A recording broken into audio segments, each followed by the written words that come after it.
Dr. Winter says sleep problems are really common, and it takes the patient to speak up for themselves and seek treatment. Sleep problems are vastly common. They were common before, and I think in this economy right now, they're estimated to be more prevalent than ever. For instance, sleep apnea probably affects somewhere between 20 to 25% of the adult population. Insomnia may be affecting up to a third of individuals at any given time. So, these are some of the most common complaints that patients have for their doctors. It's just a matter of acting on that and solving the problem. What is a sleep study? A sleep study is a series of tests performed in an overnight setting. They're used to evaluate an individual's sleep and figure out if they have some sort of sleep disorder that can be addressed.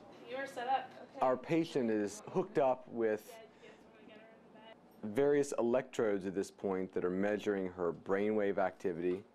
So that's very important for helping us figure out if somebody's asleep or awake, or if they're asleep, what stage of sleep they're in. She's got little devices underneath her nose that are allowing us to measure her breathing. She's got some electrodes on her chin that are allowing us to measure muscle tone, which is important because in certain stages of sleep there's more or less muscle tone. For instance, when you're dreaming, there's absolutely none. So with all these devices we can figure out how well she's sleeping, what stage of sleep she's in, and if she's waking up or having difficulty sleeping, why that's happening. You can see the microphones and the communications on the side of the wall so the patient can converse with the technician. Can you hear us? What happens after the study's over?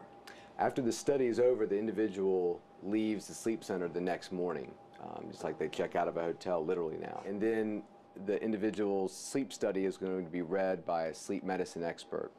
And then they will follow up in the sleep medicine clinic to get the results of that study back. What I would recommend doing is talking it over first with your primary care physician or a sleep specialist in the office setting to make sure it's an appropriate referral. Martha Jefferson Hospital actually just expanded their sleep center and added these extra rooms because there is such an increase in demand for these services. All right, that looks good. And let's see. Where's my earphone? Oh, I don't. Hang on a second.